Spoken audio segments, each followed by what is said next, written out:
Tu palabra es como aceite sobre mis heridas. Estás escuchando La Palabra de Verdad con el pastor Martín Portillo. Y el calor en el invierno. Tu palabra. Ahora vamos a comenzar entonces la clase formalmente. Hoy estamos hablando, como les dije, de la Reforma Protestante. Observemos que a este punto ya hemos avanzado 15 siglos desde la fundación de la Iglesia por parte del Señor Jesucristo, aproximadamente en el año 33 después de Cristo, ¿verdad? El Señor asciende a los cielos y los apóstoles comienzan su labor en esos posteriores, 70 años. Ya cuando termina el primer siglo, la mayoría de los apóstoles han muerto y viene la sucesión de esos apóstoles por parte de lo que llamamos hace poco en una clase los padres de la iglesia, hombres que se encargaron de llevar el testigo y seguir avanzando en la formación de la iglesia. Entrado al siglo IV, un emperador romano establece que la iglesia cristiana, ahora en vez de ser la iglesia perseguida, es la iglesia del Estado de Roma, y se convierte de ser una iglesia perseguida a ser una iglesia imperial. Y a partir de allí la iglesia empieza a batallar hasta el sol de hoy con luchas intestinas por asuntos políticos, por asuntos bélicos, por el dinero, por el pecado. Es decir, la iglesia de una u otra manera se fue degradando. Y dentro de esa degradación, al igual que Israel, que siempre, a pesar de ser el pueblo escogido por Dios, se dedicaba a desobedecer a Dios, a tener dioses ajenos, etcétera, etcétera, etcétera. Siempre Dios mantuvo un remanente dentro de ese pueblo israelita, hasta el sol de hoy todavía lo tiene, y por amor a ese remanente los preservó. Así ha sido la iglesia. Dice la palabra de Dios que las puertas del Hades no prevalecerán contra la iglesia. Si no van a prevalecer es porque van a intentar prevalecer. ¿Me explico? Es decir, la Biblia no nos promete que la iglesia no va a ser atacada. Lo que nos promete es que va a vencer el Señor siempre, porque la va a defender, porque es su iglesia. Pero la iglesia va a pasar y ha pasado y está pasando por situaciones difíciles. Y lo vemos todos los días con pastores que caen en adulterio, que caen en fornicación, con hombres que utilizan el evangelio como fuente de ganancia, como gente que se va detrás de una secta falsa, que inventan cosas al margen de la palabra.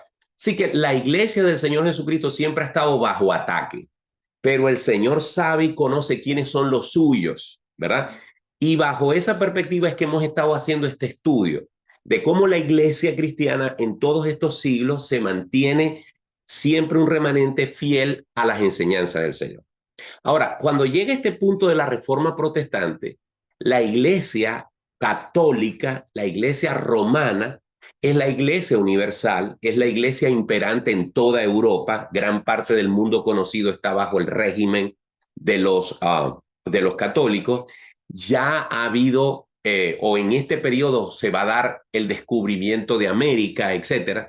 Entonces, la iglesia católica era una iglesia hegemónica. Ellos tenían el monopolio de la religión cristiana y había una cantidad de elementos de corrupción dentro de la iglesia terrible. Y esto provoca que surja una protesta. Esto provoca que haya gente que se levante y diga, esto no puede seguir así. Y ahí surge lo que hoy vamos a hablar de la Reforma Protestante. Nancy, me encanta que participes, pero tienes que elevar tu voz para que los hermanos del YouTube, del Zoom, te puedan escuchar. Sí.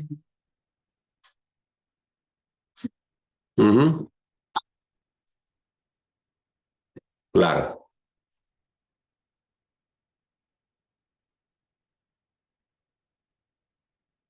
Sí, pero recuerda que los peregrinos llegan aquí en los 1600 y algo. Estamos hablando de un periodo anterior a ese. Ya vamos a ver cuál fue ese periodo. Es decir, exacto. Sí, o sea, siempre, si revisamos la historia, vamos a conseguir siempre un trazo de hombres y de grupos que en distintas partes se mantuvieron fieles a la palabra del Señor. Y Y parte de la reforma protestante surge de esos hombres que, celosos de un evangelio que ha sido desvirtuado, dicen, esto no puede continuar. Y surgen. Entonces, los peregrinos que vinieron para acá a fundar este país ya venían influenciados por el resultado de esta reforma protestante. Es lo que yo te quiero decir. ¿Okay? Estamos hablando de años posteriores. ¿Okay?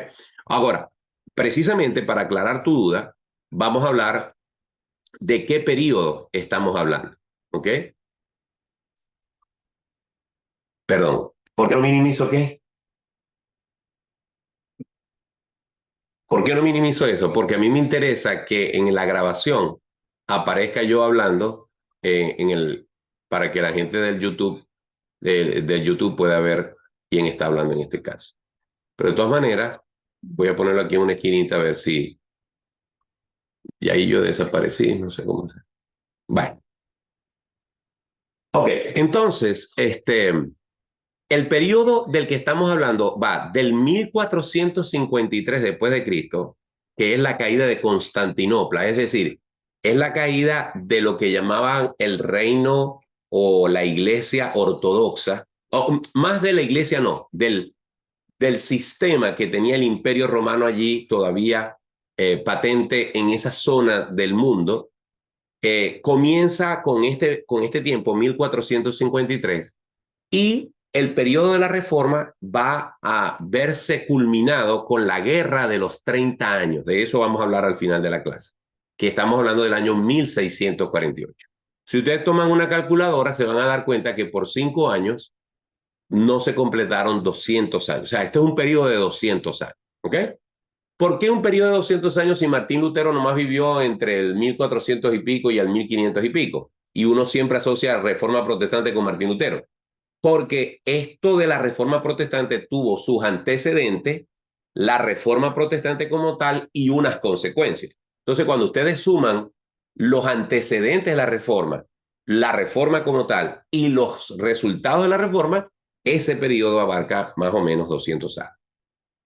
¿Qué provocó, qué trajo o qué incitó a que surgiera la Reforma Protestante? Bueno, en primer lugar tenemos que hablar de unos términos un poco intelectuales. La Reforma Protestante sucede porque durante el tiempo medieval el monopolio del intelecto, el monopolio de la educación, el monopolio de la cultura, el monopolio de las ciencias, el monopolio de la matemática, el monopolio de pensar, lo tenía una clase y estaba sujeto a cierto número de personas. La Iglesia Católica de la época tenía el monopolio de la educación, tenía el monopolio de los libros, tenía el monopolio de las escrituras. Recuerden que no existía la imprenta. Entonces, la literatura o los escritos o los papiros o los rollos que existían para la época, ¿okay?, eran el privilegio solamente de aquellos educados que conocían latín, que conocían griego, que sabían leer, que sabían escribir. Entonces, por siglos la humanidad vivió en una oscuridad donde la gente no tenía acceso a la cultura. A medida que el mundo fue creciendo y Europa va entrando a la edad moderna, el surgimiento por el interés por la cultura, por la lectura, por la historia, por la ciencia, etcétera, etcétera, causa que la gente tenga más posibilidades de pensar. Y las personas empiezan a sacar conclusiones por su propia cuenta y no por lo que diga el Papa fulano o por lo que diga cierto líder político o religioso. Es decir, el Renacimiento, ¿verdad?, que es una parte, por cierto, en los libros lo vemos, los que estudiaron educación artística saben que el Renacimiento es cuando aparece Miguel Ángel y aparecen todos esos artistas. Ok, es porque hay un surgimiento de la cultura. En otras palabras, la gente empezó a pensar. La gente empezó a dejar de vivir como borregos y la literatura y la imprenta y todo eso influyó en que eso sucediese. En segundo lugar, y está asociado con eso, hay un interés por el estudio de las escrituras desde un punto de vista más profundo, sin la influencia de los dogmas de Roma. Como lo hemos dicho en otras clases, por mucho tiempo y hasta hace poco tiempo relativamente, existía el paradigma dentro de la Iglesia Católica que la Biblia era solamente para los curas, que la Biblia era solamente para los estudiados, que la gente del pueblo no podía o debía leer la Biblia porque se volvía loco. Entonces, esa forma de manejar, ese ocultismo que había sobre las cosas de la Biblia, mantuvo por mucho tiempo a la gente alejada del conocimiento. Pero eso empezó a desaparecer. ¿Por qué? Porque hubo más interés por conocer el porqué de la religión, el porqué del cristianismo, de dónde salía eso, ¿ok? Sin la influencia de lo que dijera Roma. En tercer lugar, aparece un evento tecnológico. Nosotros a veces creemos que tecnológico es una cosa como un celular, pero para esa época, una máquina que hiciera lo que por siglos había hecho el hombre, que era transcribir con la mano los escritos, de la noche a la mañana, un hombre Gutenberg inventa la imprenta. ¿Qué es la imprenta? Eran unas planchas que tenían los tipos, se llama eso, las letras, y se pueden poner secuencias de letras, ¿verdad? Organizadas. Luego eso se mojaba con tinta y pum, pum, pum, pum, se iban marcando el papel con eso. El invento de la imprenta tuvo un impacto gigantesco, como por decir el Internet, por ejemplo. Que hoy en día uno cualquier cosa que necesita saber, simplemente lo mete en Internet y ahí mismo aparece la información. Bueno, en esa época, el Internet de la época era la imprenta.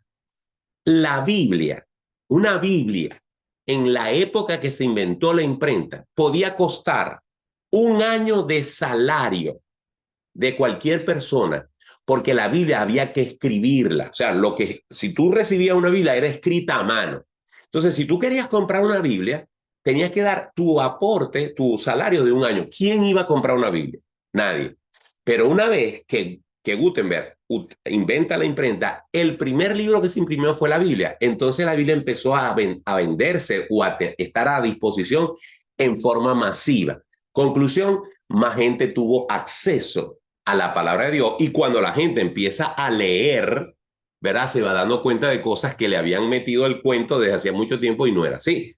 Entonces eso también trajo como consecuencia o sembró la posibilidad de que existiera la Reforma Protestante.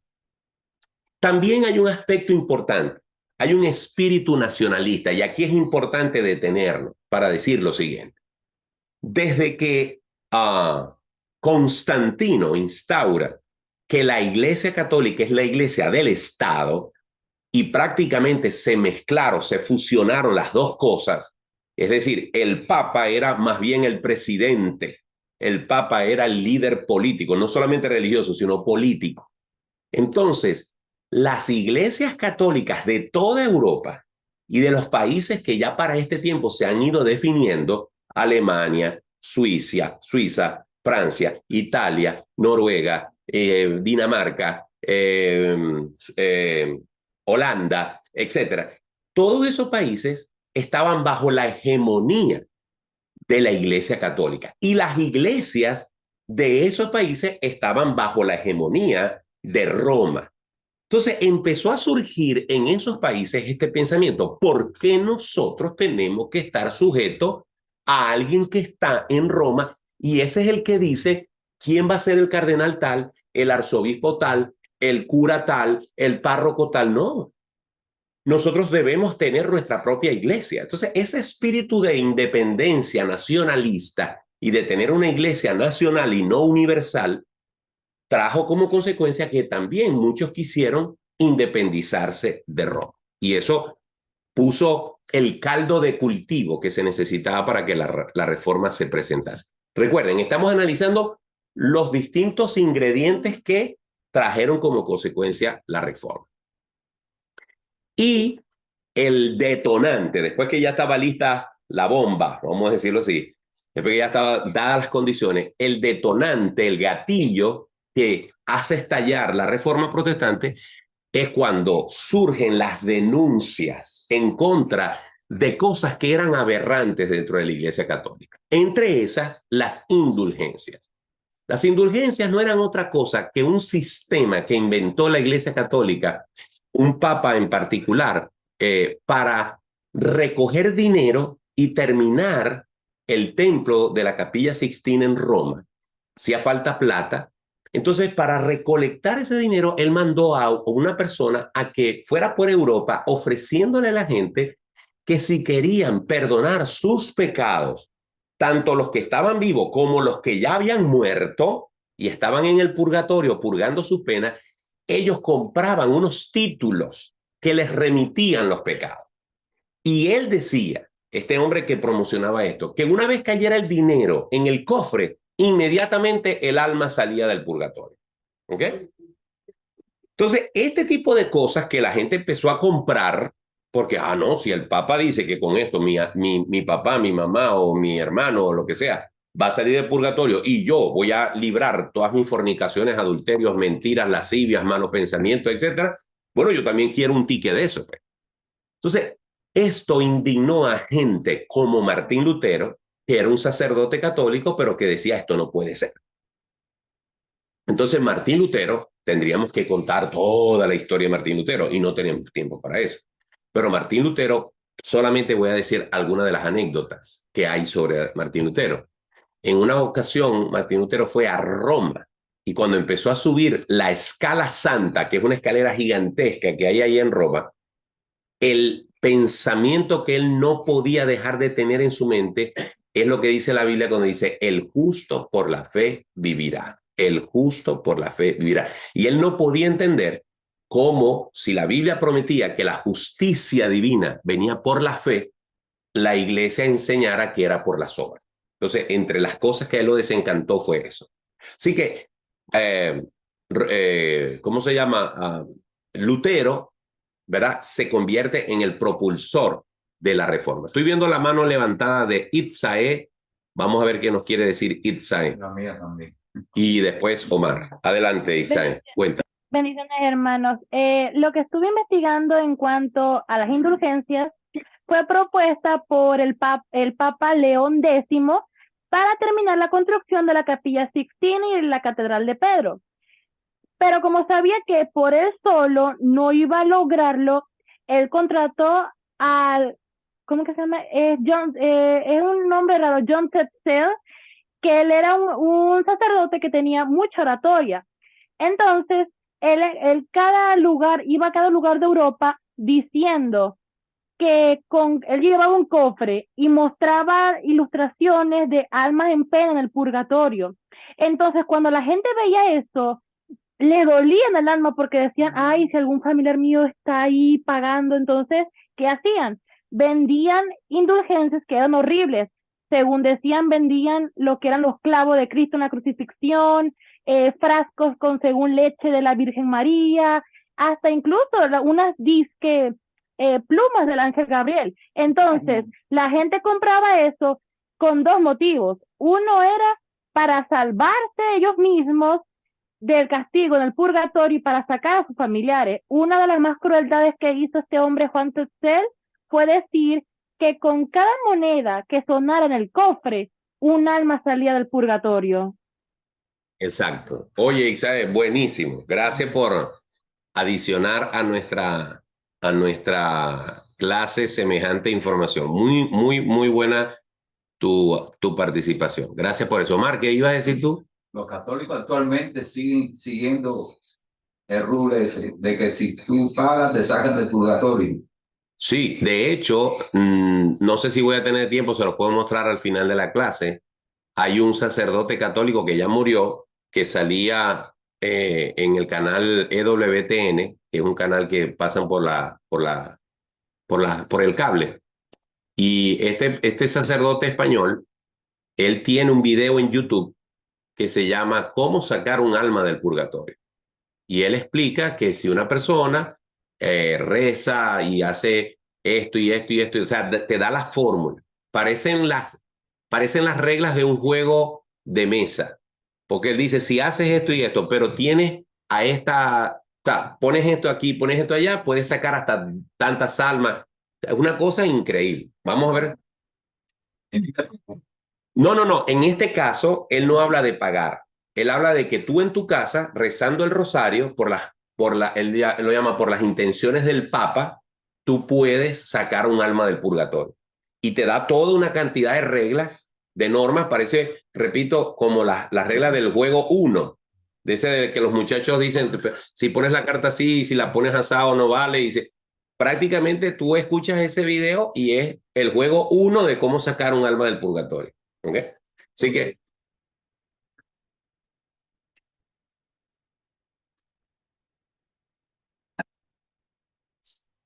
Sí, sí, así es. Todos somos católicos porque el evangelio es universal. Así es. Ok, vamos a seguir adelante. Una vez más, gracias Omar, gracias Isaías y gracias Betty, gracias Nancy por todos los que están aportando. Ok, entonces, las denuncias que se hicieron acerca de estas indulgencias, Martín Lutero las concretó en una declaración de 95 tesis que él clavó en la iglesia de Catedral de Wittenberg, en Alemania, el 31 de octubre de 1517. Por eso es que en esa época, que por cierto aquí en este país se celebra Halloween, en ese día, 31 de octubre de 1517, Martín Lutero cambió la historia. O sea, puso un hito. Si la reforma duró, o el periodo de la reforma con antecedentes, el desarrollo y las conclusiones de la reforma duró 200 años, podríamos decir que el punto clímax fue este momento histórico en el que Lutero hizo. Se cumplió 500 años hace 6 años atrás. ¿Ok? Fue en el 2017. Lutero publicó su denuncia en 1517, pero en 1529 los líderes luteranos protestaron. O sea, ¿de dónde salió la palabra protestante? ¿Ok? Bueno, la palabra protestante surge porque aunque Lutero publicó eso en 1517, fue después, cuando los líderes que surgieron de esa protesta tuvieron una cantidad de pleitos y de luchas con la Iglesia Católica, y la Iglesia Católica, que tenía poder religioso, pero también tenía poder político, redactaron leyes para afectar a los protestantes, para afectar a los luteranos en este caso. Entonces, como ellos protestaron en contra de esas leyes, la Iglesia Católica les puso el mote de protestante. Y desde entonces, a todo aquel que se oponga a la Iglesia Católica en esos términos se le llama protestante. ¿Ok? Entonces, de ahí se sacó ese apelativo, ese adjetivo de protestante. ¿Cuál es, geográficamente hablando, cómo afectó la reforma a toda Europa o a la gran mayoría de Europa? Lo primero que tenemos que decir es que Europa, desde el punto de vista de la reforma protestante, se divide en dos grandes bandos, el sur y el norte. Los protestantes tuvieron más efecto en el norte que en el sur. Italia y España están en el sur. Esos países, Italia y España en particular, el catolicismo estaba y está enquistado. ¿Ok? De hecho, en Italia está el Vaticano y España es un bastión del catolicismo. Así que conseguir iglesias evangélicas en estos dos países es muy raro y las que se consiguen son muy pequeñas. ¿Ok? Muy bien. Hacia el norte, el protestantismo tuvo más efecto. Ahora, les voy a decir algo que no está aquí en ninguna de las láminas. Cuando usted revisa la historia y cuando usted revisa los últimos 500 años después de la reforma, los países que abrazaron la reforma, directa o indirectamente, ¿ok?, son más desarrollados que los países que no lo abrazaron. Todo el continente americano, de México hasta Argentina, es católico. Y todo el continente americano, con excepción de los Estados Unidos y Canadá, es un desastre. Corrupción, pobreza, miseria, inestabilidad, etcétera, etcétera. En cambio, los países que fueron fundados bajo los principios de la reforma, los principios bíblicos, son países que tuvieron un alcance en la ciencia, en la economía, en muchas cosas. Por eso ustedes van a ver que en el norte de Europa, los Estados Unidos y Canadá tienen un perfil muy distinto a los países que fueron o siguieron dominados por el catolicismo. ¿Ok? Dicho esto, entonces podemos decir lo siguiente. La cuna de la reforma fue Alemania, sin duda alguna, porque allí estuvo Lutero. Y vamos a decir que de todos los países de Europa fue donde el luteranismo, de hecho la iglesia principal de Alemania es la iglesia luterana, hizo su base, vamos a decir, su headquarter, su cuartel general, ¿verdad? Ahí se instauró y ha seguido, a pesar de la degradación de los años, siguiendo el país preponderante. Luego, alternamente, mientras que la reforma se estaba dando en Alemania, surgió un hombre llamado Zwinglio, que también atacó a la iglesia romana, pero ya no tanto por las indulgencias, sino por las remisiones de pecado, lo que nosotros entendemos como las confesiones. Es decir, la Iglesia Católica inventó y todavía practica que si tú quieres que tus pecados sean perdonados, tú no puedes ir directamente a Dios, porque Dios está muy distante de ti. Tú necesitas de alguien que esté más cerca de Dios. Y el que está más cerca de Dios es el sacerdote. Entonces tú vienes al sacerdote, le cuentas tu pecado a tu sacerdote y el sacerdote te remite el pecado, cogiendo fuera de contexto algunos versículos bíblicos sobre eso. Entonces, Zwinglio decía, eso no puede ser. La gracia es para todos. Y la palabra de Dios nos da clara enseñanza de que todos tenemos acceso al Padre por medio del Señor Jesucristo. Entonces, él, paralelo a Lutero, también en Suiza inició una protesta. Porque estas remisiones de pecados se hacían yendo a peregrinar frente a la Virgen de Einsel. Imagínense, yo no sé pronunciar eso, ¿ok? Entonces, él se opuso a eso y también levantó su voz de protesta. Por eso es que ustedes van a conseguir en la literatura que Zwinglio y Lutero fueron contemporáneos y de forma separada hicieron denuncias contra la Iglesia Católica. También estuvo el reino escandinavo, que hoy en día eso es Dinamarca, Suecia y Noruega. Tuvieron muchos estorbos políticos y bélicos, pero la reforma luterana con el tiempo fue aceptada en estos países. En Francia, el protestantismo, déjenme quitar aquí. El protestantismo francés fue casi arrasado por una matanza en 1572. Es decir, fíjense, 1572, desde 1517 han pasado 40 y pico de años, ¿verdad? Ya los luteranos, ya los protestantes han crecido suficiente como para llegar a distintas partes de Europa. Esos protestantes, esos luteranos fueron sometidos a una persecución y en un día del año 1572 se dio una batalla llamada el Día de San Bartolomé. Ahí mataron miles de personas que profesaban ser protestantes, ¿ok? Prácticamente el protestantismo en Francia fue aplastado, pero sin embargo quedaron reductos y el fruto de ese protestantismo en Francia todavía es conocido en la historia, ¿ok? También Holanda y Bélgica, que estaban bajo un dominio férreo religioso de los españoles, estuvieron bajo ese dominio de Roma, pero finalmente las doctrinas protestantes lograron asentarse en estos países, lograron penetrar. Aunque con el tiempo, Holanda se hizo más proclive a la reforma protestante, mientras que Bélgica se definió por el catolicismo romano. Otro caso curioso es Escocia. En Escocia, la reforma protestante avanzó al principio muy lentamente. ¿Okay? Había allí un bastión católico muy fuerte, hubo una reina que fue muy cruenta y no impedía que el protestantismo entrara, pero de pronto surge un hombre llamado Juan Knox.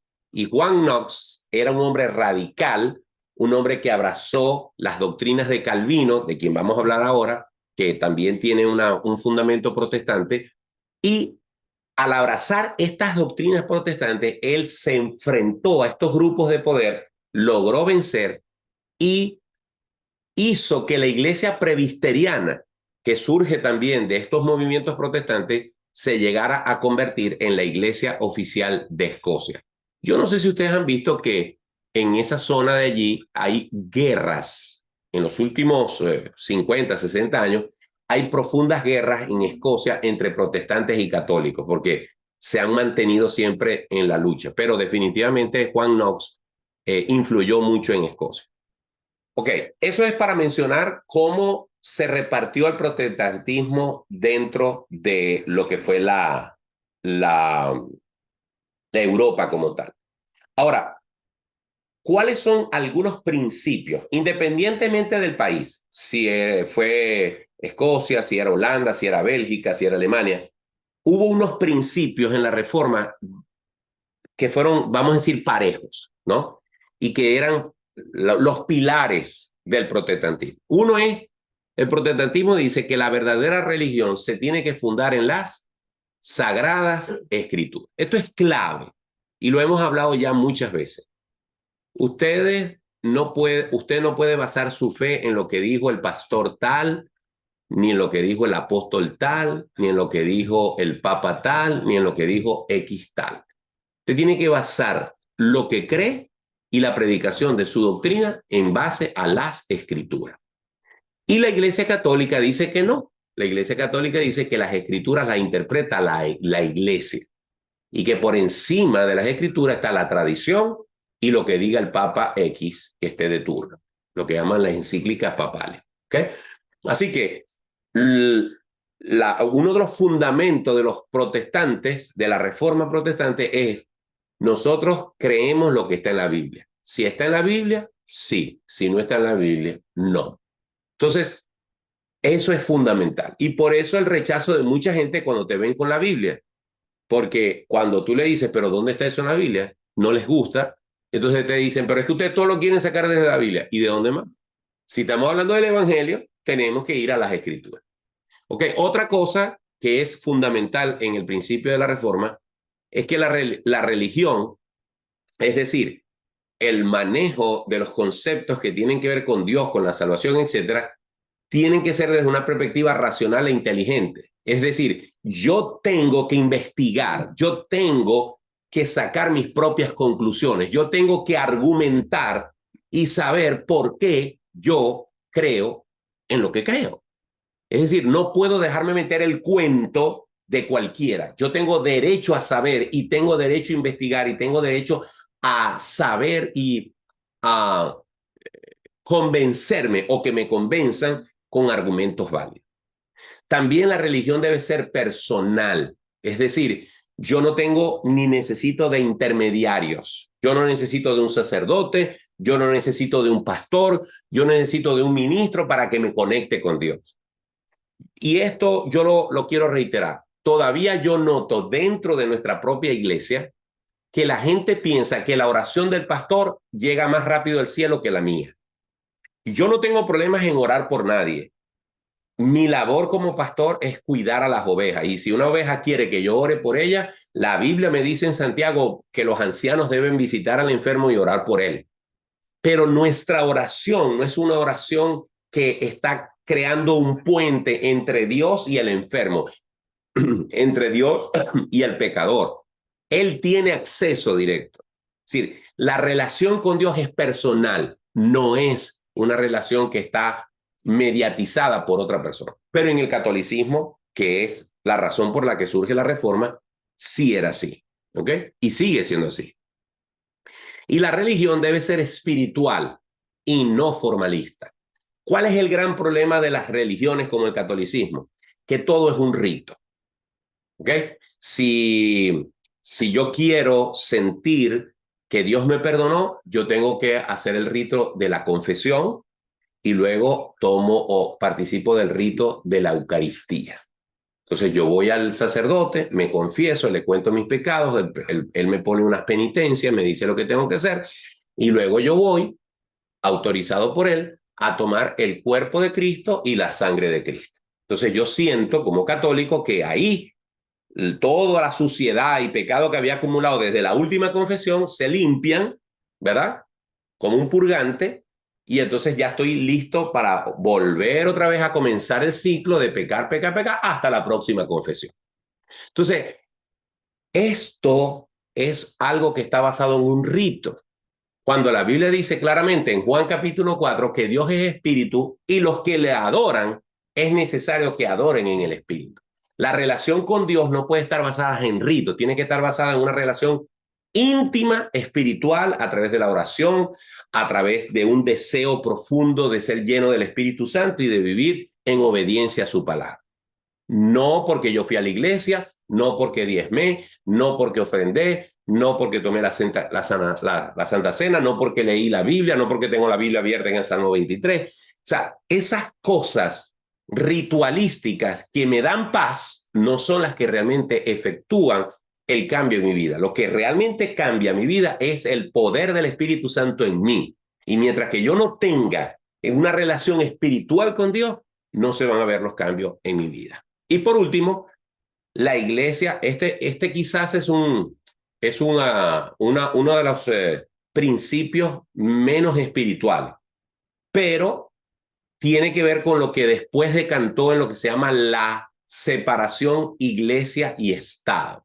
Y es que la iglesia no tiene por qué ser una iglesia mundial. Es decir, yo no tengo que estar bajo el régimen de un papa, sino que tiene que existir el concepto de la iglesia local.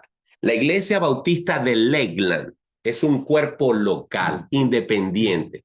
Nosotros no le rendimos cuenta a nadie sino al Señor Jesucristo. Tenemos asociaciones estratégicas con la asociación del sur de la Florida. Tenemos asociaciones estratégicas con la Convención Bautista del Sur, tenemos asociaciones estratégicas con la Convención Bautista de la Florida, pero nosotros no dependemos ni de Tommy Green, que es el presidente de la Convención Bautista, ni dependemos del pastor Roque, que es el catalítico de aquí de la Convención Bautista de la Florida, ni dependemos de Richard Williamson, que es el presidente de la Convención de la Asociación Bautista. Somos independientes. Y ni siquiera esta iglesia depende de mí, esta iglesia depende del Señor Jesucristo. Entonces, el concepto de una iglesia local, independiente del gobierno, nosotros no le rendimos cuenta al gobierno, ni dependemos del gobierno de los Estados Unidos, ni de ningún otro país, ni le tenemos que ser condescendientes con ningún partido político. Ese concepto de independencia en la Iglesia Católica no existe. Y a eso fue que se opusieron también los protestantes, a que no hubiese esa hegemonía de que todo viene desde Roma y desde Roma es que se dan las directrices. ¿Ok? Vamos a ver alguien que quiere participar. Un momentico. Creo que es Marta Chávez. Déjenme ver aquí. Adelante, Marta. Ay, gracias, pastor. Buenas noches a todos, hermanos. Dios los bendiga. Nada más quería comentar acerca de que yo en lo personal me identifico con las doctrinas de la Reforma, que es algo que a mí en lo personal me ha bendecido, ya que en la Reforma vuelve a resurgir las doctrinas de la gracia como tal. Y quería compartir que los pilares de la Reforma, el corazón mismo de la Reforma, es lo que se sintetiza y se conoce como las 5 solas de la Reforma, que es solo Cristo, sola Escritura, sola fe, sola gracia y solo a Dios la gloria. Y es ahí donde creo que es la bendición que Dios mandó en poner, como usted ya dijo antes, personas que estaban guardando la iglesia de Dios, como lo fue Wycliffe, sí, como lo fue John Huss, y después fue el cisma con Martín Lutero. Ahora, Martín Lutero lo único que quería era una reforma dentro de la iglesia católica, pero Dios tenía ya previsto otra cosa. Y es ahí cuando ya viene la separación, como dice usted, de la iglesia de Dios con respecto al catolicismo romano. Pero para mí sí es importante el hecho de entender que se trataba de doctrinas sumamente importantes como es la gracia, la fe sola, ¿sí? La escritura, a Dios solamente la gloria a través de Cristo. Y eso es lo que, gracias a Dios, se sigue perseverando en algunas iglesias. Y era lo que quería compartir, ya que a veces nosotros nos podemos desviar del enfoque pensando que nació del hombre y creo que no. Todo es y ha salido de parte de la misericordia de Dios hacia su iglesia y de la gloria para el Señor, como dice el resumen de esos pilares de las 5 solas. Gracias, pastor. De nada. Bueno, Marta, gracias por hacer esa aclaratoria. Y debo decir que la próxima clase precisamente se trata del surgimiento denominacional. Es decir, no voy a entrar en esos detalles ahora, pero ahí todo lo que dijo Marta lo vamos a analizar con mayor detalle la próxima semana cuando hablemos de las distintas posturas y precisamente las cosas en las que son comunes la mayoría de las denominaciones protestantes. Pero gracias, Marta. Interesante tu participación. Ok.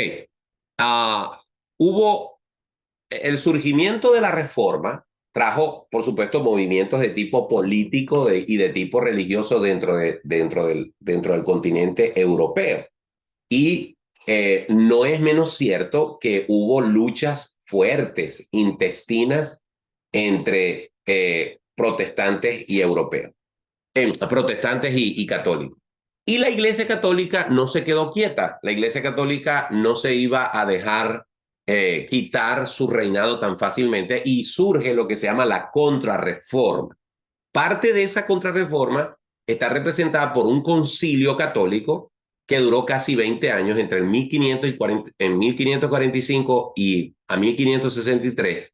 Este concilio abarcó también el reinado de 4 papas y la idea de este concilio era buscarle una forma de atacar a los protestantes que habían dado un duro golpe a la Iglesia Católica y estaban causando estragos desde el punto de vista de la perspectiva católica.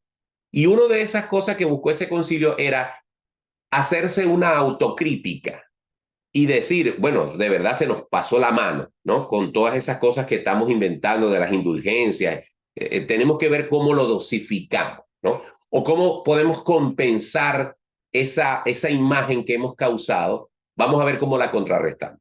Entonces, ese concilio pretendía hacer eso y otra cosa es que también tenía intenciones ecuménicas, en el sentido de que pretendía reconciliar a católicos y protestantes y que volvieran a ser lo que fueron en el pasado, una sola iglesia.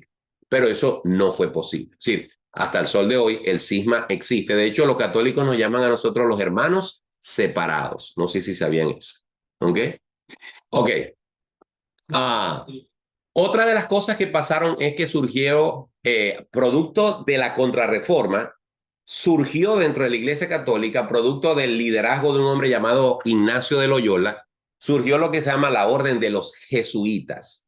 La Orden de los Jesuitas ha sido quizás el brazo más efectivo de la Iglesia Católica para contrarrestar la Reforma y además de eso, para expandirse en el mundo. De hecho, son los jesuitas los que montan toda la infraestructura para evangelizar, entre comillas, América, es decir, la América excepto los Estados Unidos. O sea, de México para abajo, de alguna manera los jesuitas montaron sus misiones, montaron sus obras evangelizadoras o en este caso católicas y alcanzaron prácticamente toda Centroamérica, Suramérica y México. ¿Okay? Bueno, dentro de los jesuitas hay muchas teorías de conspiración, ¿no? Y por ejemplo, uno el más significativo fue el Papa Pío XIII, si no me equivoco, que lo tienen todavía disecado, ¿cómo se llama? Expuesto en una vitrina allá en Roma. Incluso todavía el Papa Francisco es un papa también de los jesuitas. Ajá, sí, es de la orden de los jesuitas, eso es correcto. Entonces, pero lo que quería decir es que si no hubiera surgido la Reforma protestante, quizá los jesuitas no existieran. ¿Ok? Es decir, ellos son una forma de contrarrestar al movimiento protestante. Otra forma en la que se trató de contrarrestar a los protestantes fue por las malas.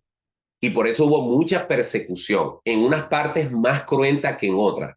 Ya ahorita les dije que en 1572 hubo una batalla llamada el Día de San Bartolomé, donde murieron miles de personas producto de su confesión protestante o su confesión cristiana. También en España hubo lo que se llamó la Inquisición española, ¿verdad? Donde a cualquiera que no estuviese de acuerdo con la iglesia se le tildaba de hereje y podía ser muerto de las maneras más cruentas posibles. A todo el mundo, ¿sí? Ahí a cualquiera que se rebelara contra la iglesia era asesinado. En los Países Bajos se acusaba de hereje a los protestantes y se les mataba por ello. Y ya dije que en Francia ocurrió la matanza esa de 1572. ¿Perdón? Bueno, fíjate, voy a decir algo que lo dice el libro que estuve estudiando, ¿no? dentro de la iglesia protestante también se dieron algunos abusos. Me explico. En Inglaterra, y creo que vamos a hablar de eso ahorita, en Inglaterra hubo un sub y baja entre la hegemonía que tuvo el protestantismo y hubo, es decir, en Inglaterra el protestantismo estuvo a veces arriba y a veces estuvo abajo. Por ejemplo, cuando surge la reforma protestante en Inglaterra, ellos tuvieron mucha ayuda del rey Enrique VIII.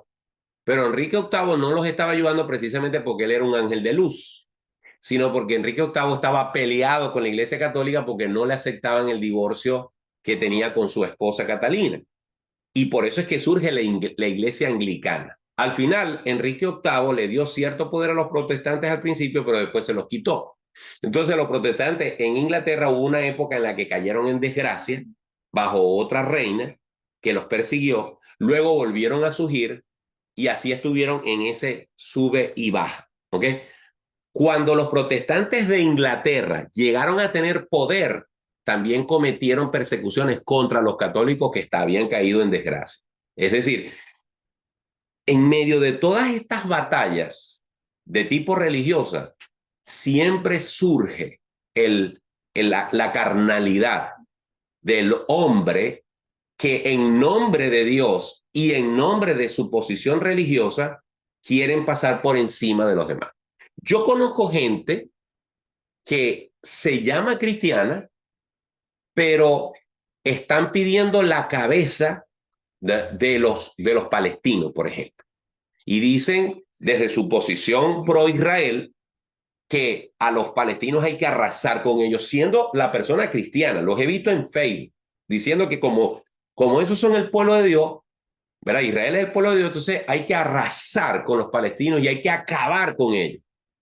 Pero ¿hasta qué punto yo entiendo que porque yo creo estar en la posición correcta, eso me da derecho a incluso matar personas? O sea, hay que tener cuidado con esas cosas, porque ese no es el evangelio que enseñó el Señor Jesucristo. Entonces, lo que quiero decir es que aún en medio de estas luchas intestinas que se dieron producto del aspecto religioso, también los que abrazaban la reforma protestante, los que abrazaban los principios de la reforma, también llegaron a cometer ciertos desmanes. Ok, la evangelización de América, como lo dije ahorita, excepto los Estados Unidos, es el resultado del surgimiento de la Orden de los Jesuitas que originalmente procuraba abolir el movimiento protestante. Ok, el fin, y pongo fin entre comillas, de este periodo de la Reforma, y cuando lo pongo entre comillas es porque si nosotros nos creemos de alguna manera descendiente de los reformadores, ¿verdad? La reforma como tal no ha tenido fin, porque la reforma no es otra cosa que el despertar de un grupo de hombres que, como lo dijo ahorita Marta, trajeron a la palestra, a la luz, principios que no podemos sino tener como base de nuestra fe cristiana, que la Biblia es la única regla de fe y conducta, que la salvación es solamente por medio de la gracia de Dios, que Cristo es el único y suficiente Salvador, que todo tiene que ser para la gloria de Dios. ¿Ok? Se me pasa uno, Marta, si me ayudas. Solo escritura, pastor.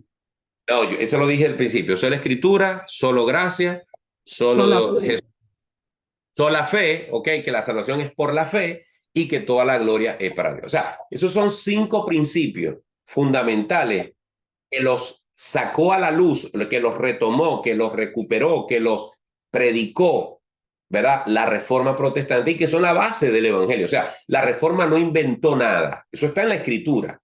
Solo que la Iglesia Católica se ocupó por siglos de hacer que no fuera solamente Cristo, sino toda la infraestructura religiosa que ellos tienen para la redención, que no fuera solamente la escritura, que la gloria no fuera solamente para Dios, sino también para las vírgenes y para los santos. Es decir, todo lo que la Iglesia Católica desvirtuó se condensa en las 5 solas que la Reforma Protestante recuperó y tiene como bandera.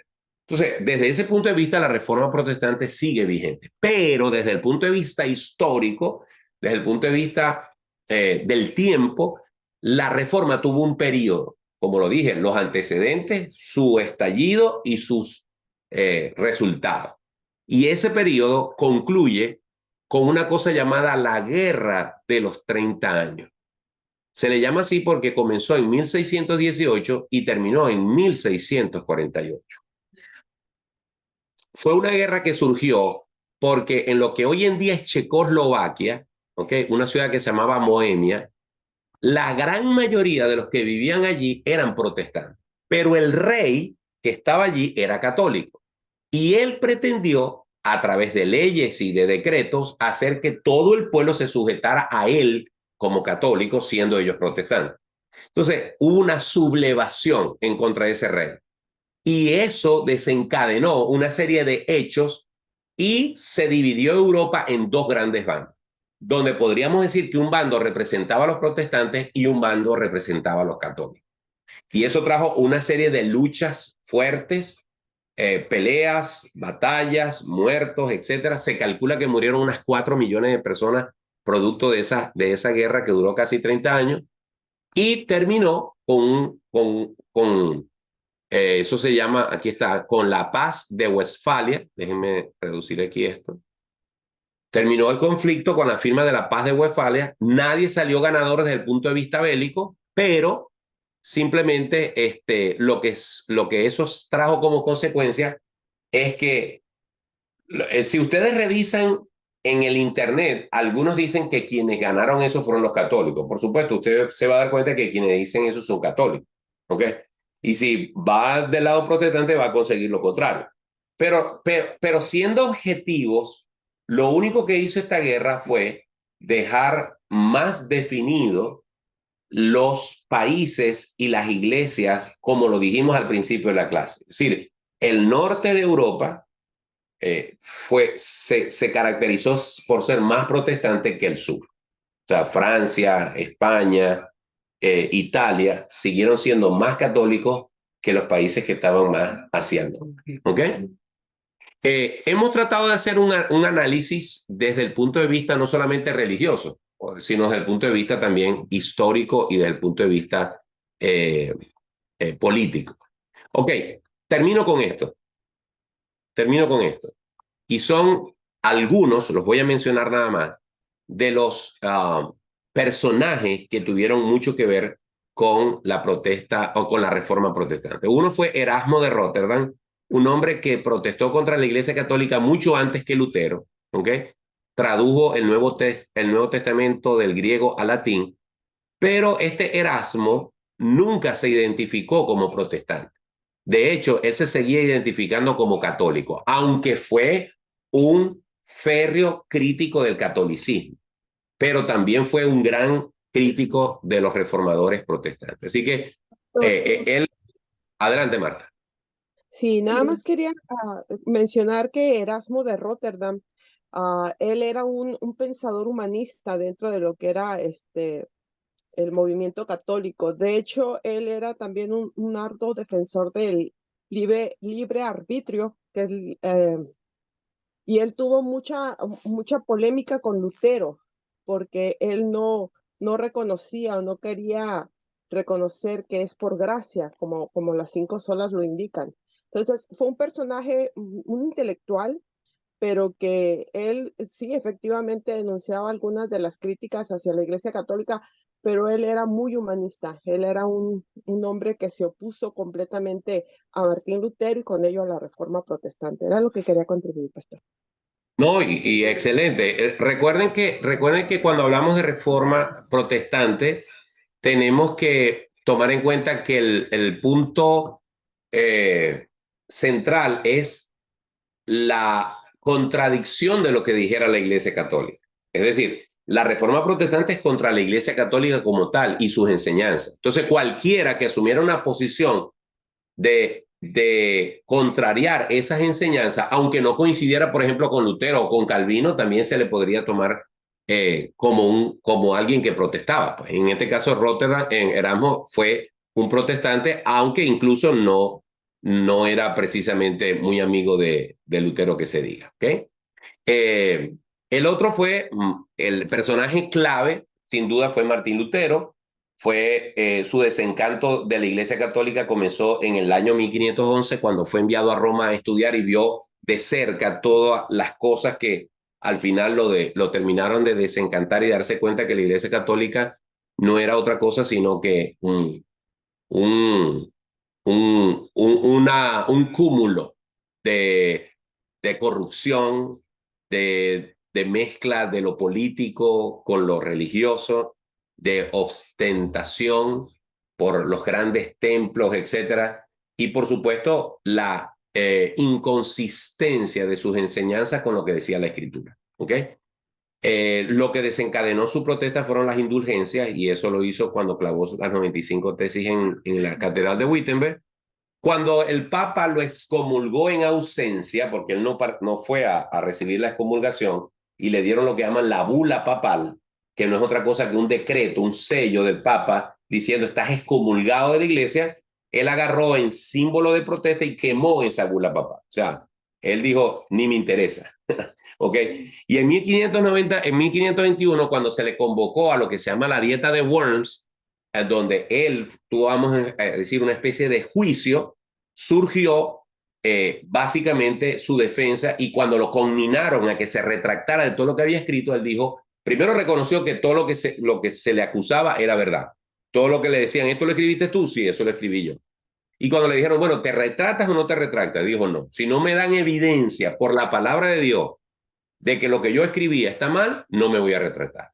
Pero bueno, vas a tener que sufrir las consecuencias. Y él dijo, bueno, que Dios me ayude, pero yo no me voy a retratar. Y luego de eso, él fue, a él lo iban a matar, a Lutero lo iban a matar, solo que sus propios amigos prácticamente lo tuvieron que secuestrar y lo tuvieron un año guardado en un castillo hasta que pasó el momento difícil. Pero definitivamente Martín Lutero fue el personaje clave en la Reforma Protestante. Tradujo la Biblia al alemán. ¿Ok? El otro fue Juan Calvino, de él quizás hablemos más la semana que viene. Sin duda, el teólogo más grande desde San Agustín de Hipona. Abrazó las enseñanzas de la Reforma en 1528. Escribió un libro que todavía sigue siendo un clásico, que se llama la institución o las instituciones de la religión cristiana, donde, con la excepción de la iglesia luterana, todas las iglesias protestantes se basaron en ese libro para fundamentar su credo. Y su academia en Europa fue quizás uno de los más grandes centros del protestantismo. Estoy yendo rápido porque estamos sobre la hora. Otro hombre que me llamó la atención su historia es un hombre llamado Thomas Cranmer. Cranmer era un hombre inglés que propulsó la reforma dentro de la iglesia inglesa, dentro de Inglaterra, pero cuando fue conminado a que se retractara de su fe protestante, él firmó un papel retractándose para salvar su vida. Pero igualito lo iban a matar. Entonces, al momento de irlo a quemar en la hoguera, él se volvió a retractar y dijo, no, yo renuncio a haberme retractado de que era protestante, yo sí soy protestante, etcétera, y murió en esas condiciones. ¿Ok? Y escribió un libro llamado El Libro de la Oración Común. Y el otro fue Juan Knox, llamado el Padre de Escocia. Fue el fundador de la iglesia protestante en Escocia, y conoció a Juan Calvino, adoptó sus ideas y logró fundar la iglesia presbiteriana en Escocia, y alcanzó una importancia suprema en ese país, en esa nación. Bien, eso a grosso modo todo lo que podríamos hablar de la Reforma Protestante, como dije, desde esa perspectiva, tal como lo agregó la hermana Marta. La semana que viene ya tenemos para hablar acerca de las denominaciones más importantes. No las vamos a poder abarcar todas, pero quizás 4 o 5 denominaciones más importantes. Vamos a hablar de eso, de las 5 solas. Y ya la última clase es para hablar acerca del evangelio en la época actual. ¿Ok? Entonces, bueno, quería saber si, a pesar de que estamos súper avanzados con el tiempo, hay algún comentario o pregunta aquí o en el Zoom. Aquí lucharon mucho para no terminarse de dormir, pero lo lograron, lo lograron. ¿Alguien aquí en el Zoom ¿Puedo? quiere participar? Adelante, Marta. Mil disculpas si estoy aportando demasiado, pero me encanta el recordar el hecho de la misericordia de Dios a través de sus hijos a la iglesia por medio de la historia. Y algo que quisiera comentar es lo que usted dice. Tanto Agustín de Hipona, él era un arduo defensor de las doctrinas de la gracia y fue su polémica con Pelagio, al igual que Lutero. Lutero era un monje agustino, ¿sí? Que fue muy influenciado por Agustín de Hipona, y también Calvino. O sea, ahí yo puedo ver la relación de estar sobre la buena enseñanza, lo que es la sana doctrina. El hecho de reconocer que es por gracia y siempre ha sido por gracia y siempre será por gracia, para reconocer que solamente Dios es la gloria. Eso era lo que yo quería aportar, ya que se mencionaron esos personajes que son importantes, creo yo, ¿no? En la historia de lo que es la iglesia cristiana, pastor. Gracias. Muy bien. Muchísimas gracias, Marta. Muy interesante. De verdad que sí. Ahí esa conexión. ¿Alguien más? Ok, hermano. Entonces, como debimos haber terminado a las 8 y son las 8:15, quiero despedirme. Quiero saludar a Raquel, a Yori, a Thaís, a Isaé, a Javier o a Liyenny, Alegría, a Sandra, a Mailing, a Lidia, a Javier también, así que deben estar los dos conectados. Marta, Tomás, Howard, Ana y Yaya, que no sé si nos escucha porque ella se conecta, pero nunca no sé si nos escucha. Así que Yaya, si está por ahí, te estoy enviando un saludo. Ok, hermanos, entonces, bueno, y la familia Pacheco también está aquí, ¿ok? Creo que no se me quedó nadie por fuera. Dios les bendiga, estamos en contacto y esto lo publicamos pronto. Chao. Tu palabra es la voz que me habla en la mañana. Y esto fue La Palabra de Verdad con el pastor Martín Portillo.